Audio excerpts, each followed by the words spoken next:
রামে পুত্র হইতে পাতক ক্রিয়াস স্থির মাধবর প্রবোধন ভয়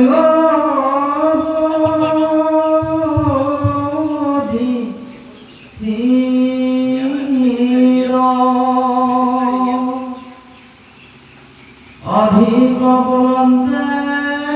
করা কৃষ্ণ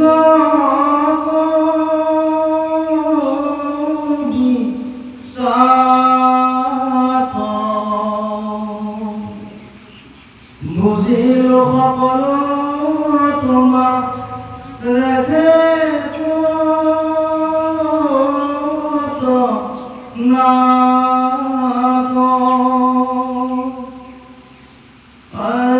কান্দন্ত করিল ভুলি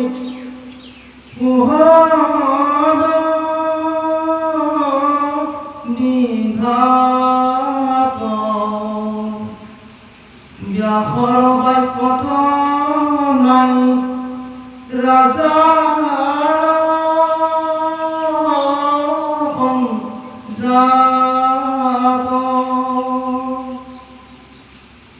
অহন্ত যতে কজক যুগ পায় চিত্র নহি শান্ত তথাপিত নিপতির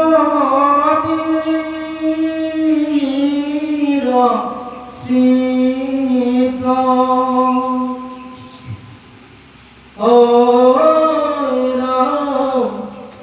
ঈশ্বর ইচ্ছা কোনে করিবে নিরোধ ভীষ্মর মুখে অঙ্ক করাইলো বোধ হেন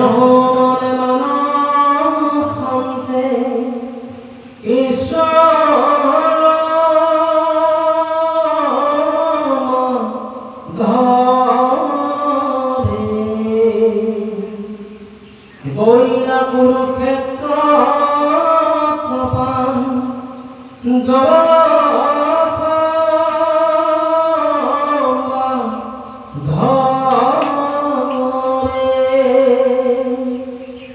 কুন্তি আদি করিলারি হবে গৌরী মহাভাগবত ভীষ্ম সত্য সবরী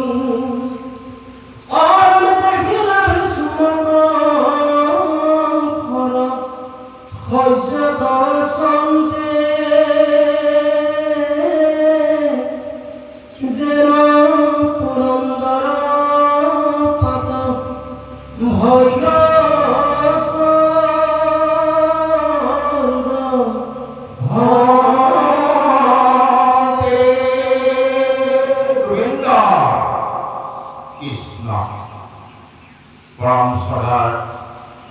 বৈকুণ্ঠ পরিষদী গুরুমণি দাস তথায় মাতি হব আমি আপনার খবর স্মরণতা জয় জয়কে সবার স্মরণত ভক্তি ধৰা সেৱা নিবেদন কৰিছোঁ আৰু লগতে আমি আপোনাৰ খবৰ সবাৰ স্মৰণত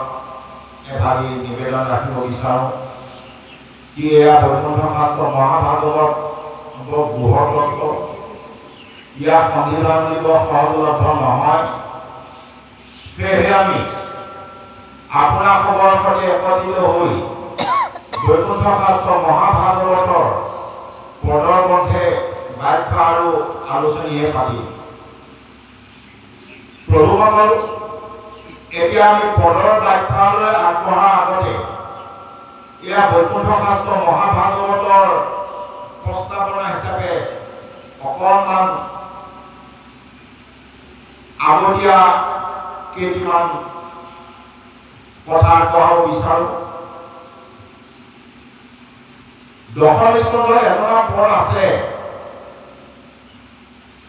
নানাৰ তন্ত্ৰভেদ কল্পতৰু ভৈলা বেদ তাৰ ফল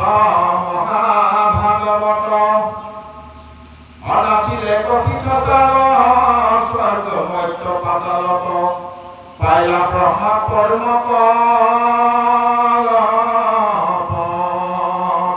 অৰ্থাৎ এয়া বৈকুণ্ঠ শাস্ত্ৰ মহাভাগৱত স্বৰ্গ মধ্য পাতাল তিনিওতলিকৈ নাছিল কেতিয়া পাইছিল প্ৰভু ভগৱন্ত শ্ৰীনাৰায়ণৰ মুখৰ পৰা ব্ৰহ্মাই পদ্মকল্পত ৪ শ্লোকত পাইছিল কল্প তিনিটা ব্ৰহ্মকল্প পদ্মকল্প আৰু বৰাকল্প ব্ৰহ্মকল্প সেইখিনি সময়ত বুলি কোৱা যায় যিখিনি সময়ত নেকি প্ৰভু ভগৱন্তই সমস্ত জীৱ জগতক সংহাৰ কৰি নিজৰ উদৰত লৈ অনন্ত সজাত প্ৰয়োগ কৰি থাকে সেইখিনি সময়ত